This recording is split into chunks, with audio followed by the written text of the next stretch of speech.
Hello, Jonas. Could you please give an introduction about yourself? Hello, sir. Yeah, my name is Jonas Heck. I'm 26 years old from Germany. Fulda, like between Fulda and Frankfurt, that's the two major cities I'm living near. And Mhm. yeah, I joined the real world in 2022 in November, and I'm glad to take this interview with you. Okay. So quite a bit you're giving us from Germany, 26. Uh, I'm assuming back when you joined 2 years ago, it wasn't quite the same platform as it is now, in your eyes. No, it wasn't. So what did you No. get into when you first joined, and then how has that evolved? Have you gone into other campuses since then? Yeah, when I first joined, I started to join the e-commerce campus, and I planned on making an online shop and selling online like goods, like a drop shipping store. That was the first thing I got into when I joined the real world, and I made TikTok videos to get traffic to the website and stuff like that. It was all a little bit different than it is now, but also a lot of information I already got early on and learned how to do Facebook ads and set up this and build an online shop, connect domains, and all these things. That's the first thing I dove into, and that's how I made the first money. hmm And have you stuck to e-commerce since, or has that evolved? No, I have not stayed in e-commerce. I founded my own marketing agency here in Germany to support local businesses in recruiting and acquiring new customers, mostly like construction businesses. And that's what I got into like February, March of 23. That's when I started doing that. Okay. I will go back a bit to the e-commerce store. You said you made your first money there. Roughly how much did you Yeah. make before moving on to marketing? Two sales, 70 euros. Wait, but it showed you it was possible. Money comes out Yeah. of the sky from online, from somewhere, $70 in your bank Money is account. money. Not bad. All Exactly. right, Yeah. cool. So then you got into marketing. I'm assuming, did you have any kind of video editing experience prior, or did you learn from either content creation or social media campus? Yeah. I had no knowledge whatsoever about cutting videos or how to write good text. Like I've been in multiple campuses. Like all my copywriting skills came from the copywriting campus because when you run ads, you need to write the copy too and build landing pages. Like you need to write copy for landing pages, and that I all learned in the copywriting campus and the content creation, social media campus. That's where I put up all the skills about the creatives and the video cutting and editing and like put it all together and made an offer out of it. Mhm. And what was it like actually acquiring your first client for the marketing agency? Man, I was proud because like I used to be before I joined the real world, I was a professional American football coach like in Europe Hmm. and was making my money through that. But it's a lot of work and not a lot of money. You're doing it for the passion.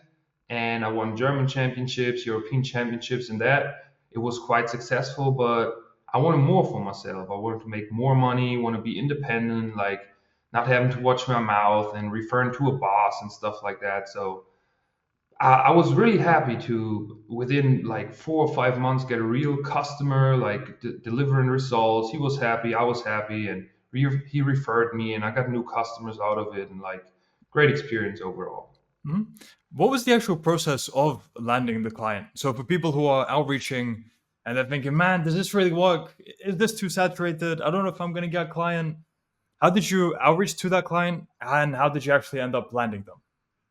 Like the first client at all was through contacts out of my Hmm. like personal life. Like my a family member knew somebody that was looking to hire somebody but couldn't Mhm. find him employees, but I helped them like build a landing page and advertise it and get like recognized. Oh yeah, they have an open position, and like people applied. It was easy applying for them, and yeah, they hired people, and they're like, man, I've been looking for 2 years, couldn't find anybody, and out of nowhere, like you show up, and in the first month we fill all positions and are happy now. Nice. And Yeah, then what about the actual first client who you didn't know? Did you end up outreaching to someone or did you just end up yeah. through word of Like mouth, I testimonials, and was stuff? doing like cold outreach through email. Like before anybody thinks anything, like you got to do a lot of work and write a lot of texts especially when you have no track record of successful customers. Like, of course, nobody wants to work with you.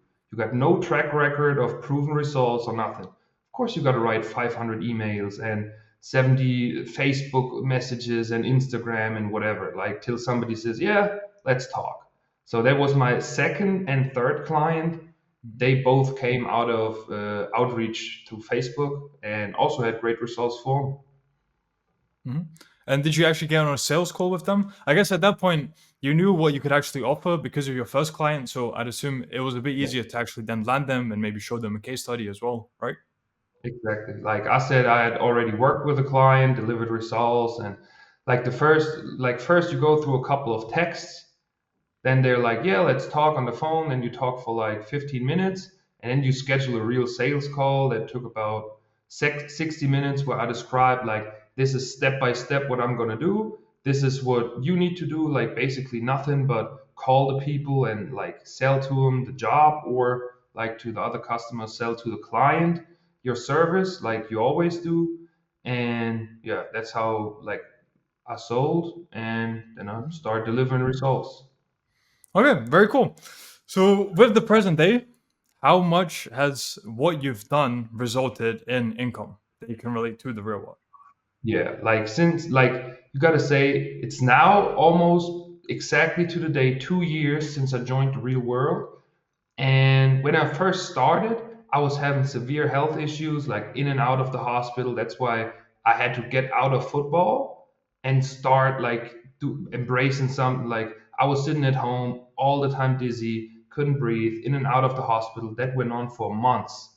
So the first couple months kind of been pretty slow because like I couldn't sit in front of a computer all day and work like I'm used to be doing and what I'm doing now. But at the time, like with the health issues, I was like, I'm starting this the real world thing. Like I believe in Tate. Like he says it's a great opportunity. And then I started getting into it, and I was like, hey, if I can do 2 hours today because of health issues, it's fine. If I'm able to do four, I'm able to do four. And that's like why the beginning has been pretty slow. But once those health issues disappeared, like I started like making money pretty quickly. Like the first half year was pretty slow, but after that it picked up good. And to this date, I made around 37.5 grand through Mhm. the real world. Solid. And this is something that will scale exponentially because now you've put in all the work up front. And from here, you can increase pricing, maybe outsource. What is actually the plan for Yeah. you? Do you plan on building out your agency? Do you plan on pivoting your model? Yeah. What's the Like strategy? the short term goal is like to get a few more customers. Like most customers, it's like 2 3 months, like till they hired somebody, till they fill the position, etc. And it's been like projects, and once you're done, like they might have a vacant position in like 6 months or 8 months or 9 months, but like in that time period they don't really need your service. And for now it's like I'm trying to get more customers that have a continuous like need of my service. So I have more customers that are like 6 month contract, 9 month contract, because that allows me to get more stable, not like more the up and down that I currently still have. Like get a more like stable amount that's coming in every month. And once I have that, I'm starting to hire people. Like I already got my first employee that I'm going to hire in 2 3 months.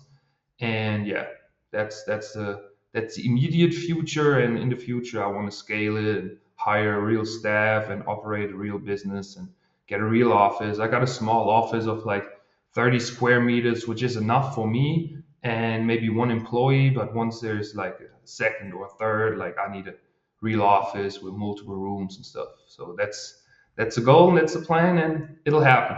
Just a question of when. Awesome.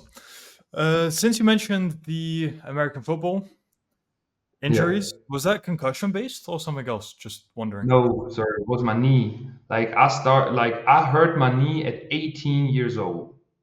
At 18, and I couldn't walk for a year. I was in a wheelchair, started gaining weight because I couldn't do any sports, like almost was at the 130 kilos.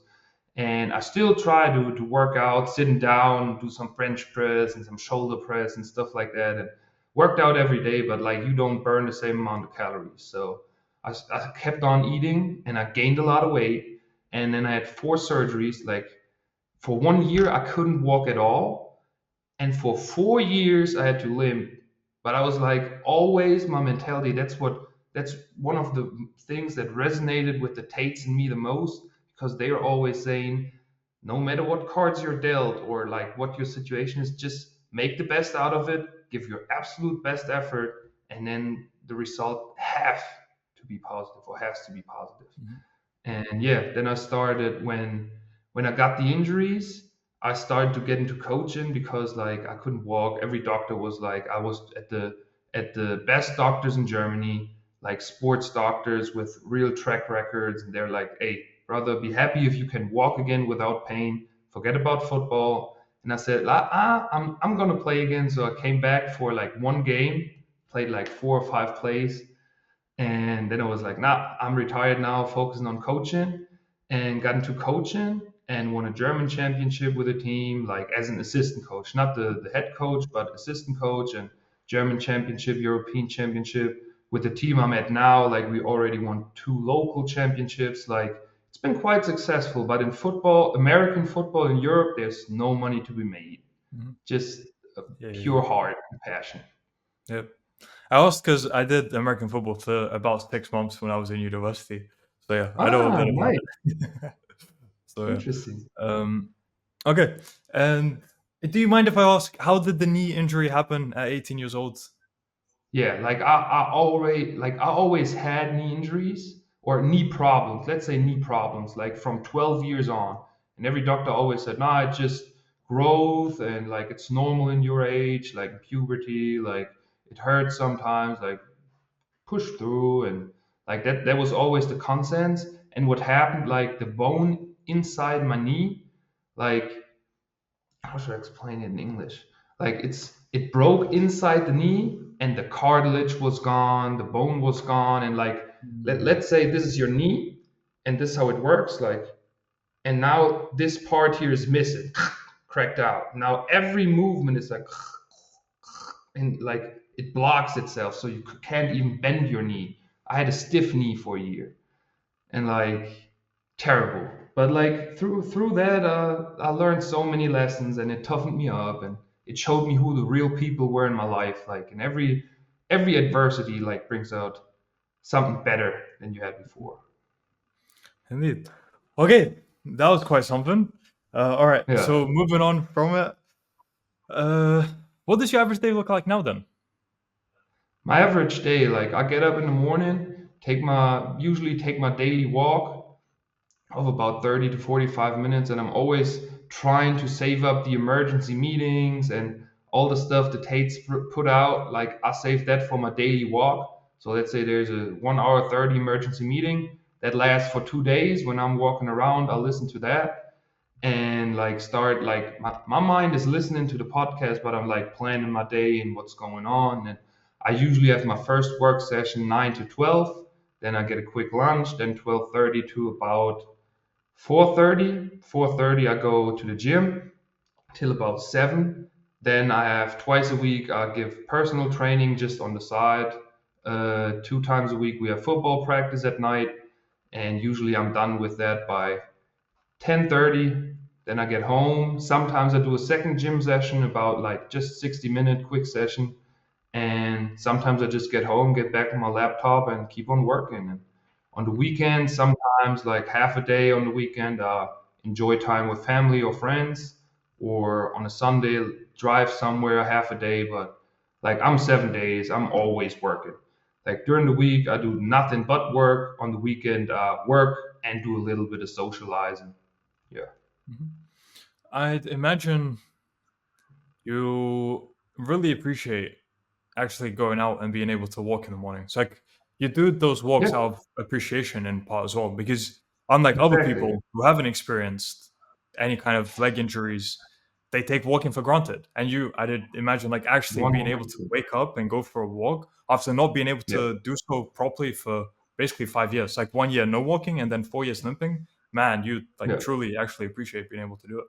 Yeah, I do. Like I remember when I was like 16, 17, 18 before the injury, I always parked as close to the grocery store, as close to wherever I needed to go, and just I hate walking. Like, do you want to take a walk on Sunday? Hell no. Hate walking. Like, it's boring. Fuck that shit.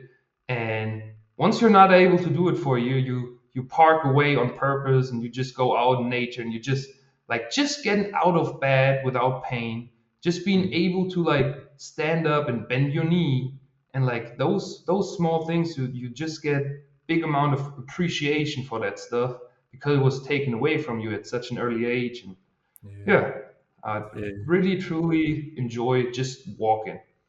I Mhm. always hated it. Hmm. Yeah, I wanted to bring that up because I'd imagine that would be the case. So very Yeah. cool to hear. And is there more to add for future plans then? You talked a bit about how you scale your agency, but any other goals you have for, let's say, short term, medium term, long term for where your life is heading? My life, like I need to relocate a little bit. Like I'm living a little bit more countryside right now. I want to go inside the city because it's easier to sell to customers that you're even more legit if you're having a real office and living in the city and stuff like that. Beside like being a little bit more countryside, I'm still coaching the American football team that I'm coaching like just on the side 2 3 times a week, and I want to keep on building that because like most of my best friends I learned from that team, just the camaraderie and the team and just pushing forward together to for a combined goal and of winning a championship and improving. Like I want to keep on doing that. And yeah, like business wise, I want to scale my business. This time next year, I want to have 4 or 5 employees, make the amount I've made total in the real world. I want to make that monthly at least. And yeah, that's like the three main focuses I have right now. And of course, like the main focus why I started doing that. Like it would have been easy when I was sick and had to stop American football. It would have been easy to just do nothing. But like my family, we had a death in the family, and in Germany there's something called inheritance tax on a house. So if I wouldn't have started making money, good chance we would have lost the house we grew up in just because like if you owe 30% of the house's worth in inheritance tax, they take away your house if you can't pay. So like I'm like my main goal is to make money to support my family and make sure like they have no headaches and provide for them and make sure they can enjoy their life. And I don't mind a little bit of pain. I don't mind being tired. I don't mind working hard. So yeah, that's why I started in the first place to make sure my family is taken care of. Mhm. And what does your family or parents think about what you're currently doing? I mean, at first they were like, "Ah, you're sick. Like, keep on doing football, and like you're sick. Just relax, relax." And I was like, my brain cannot be turned off. Like, I cannot relax. I need to constantly push for something. Like, if my health doesn't allow it to do it, how I'm usually doing it, like 12 hours a day, 14, 16. Like, if my health allows for six, I'm doing six. Like I do whatever's possible. And they're like, now they're proud and they're like, hey, you making your own way and we're proud of you and stuff. But in the beginning, they're always like Mhm. skeptical because they just had regular jobs all their life. And yeah, when you say you're starting your own business, they're like, it's risky. Like, don't do it. But like, But need again, to they just need to. want the best for you and they don't know that there's an They alternative do. They path do. that I actually love to works that. until you show them. So, yeah. Yeah. Okay, and one more thing I'm wondering Yeah. is before before your football injury, what plans did you actually have for your future? I want to Want to see be how a different they professional were. football player. Like actually become professional. What did you plan Yes. to move to America or professional in Yep, Europe? I did. That was the plan till like 2.5 years ago. Like I Mm, always wanted to move to the United States, but you always have to think like the United States when I started having that wish, it was a different country than it is now. And I don't want to throw shade to the USA, and I hope on November 5th, like the real guy wins and not like the pretender. Not to say yeah. too much, but like it's a different country now, and my goals and aspirations have also changed a little bit. I wanted to be a professional football player. Then like I worked out 9 10 sessions a week, like two a days for 2 or 3 days a week, like still in school. and I wanted to get to a university in the United States and then pursue my dreams there. And already was in contact with multiple agencies that get Europeans to play college ball in the States, but it didn't work out because my injury came. And once you're injured, like nobody has any interest in you. And that's when I started getting into coaching, and then was like, okay, still USA, still coaching, still getting there and making money that way. Because like if you're an American football coach in the USA, you're making That's money, a different method, good yeah. money, yeah. And in Germany, you make peanuts. Mhm. So yeah, and then when I started having my health issues, like severe health issues for real, um, I was like I cannot pursue that anymore, or for the time being, I cannot pursue that, and just inaction is not an option. So need to find something else. And during that time, I started to fall in love with what I'm doing now, and that's the main focus now. Okay, very cool. Glad I asked that question. All right, and I think happy to wrap up there with a final one then. So for people who are unsure about joining the real world because they're thinking, what if I get scammed for $50? What advice would you have to those people? Man, especially to Germans, like through school or through university, you have no actual chance of becoming wealthy or like starting something for real. Like the chance is slim to none, like 0.1%. And 50 euros, like a night out with your friends costs 50 euros. Like going out to dinner with a girl costs 70 euros. And you're scared of investing 50 euros that could potentially for real change your life.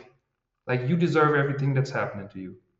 Like I don't even want to convince you. I don't want to associate with you. If you think 50 euros is too much for a life-changing possibility or opportunity, then you cannot be helped. Simple as Fair enough. that. And I'm guessing taxes are pretty insane in Germany, right?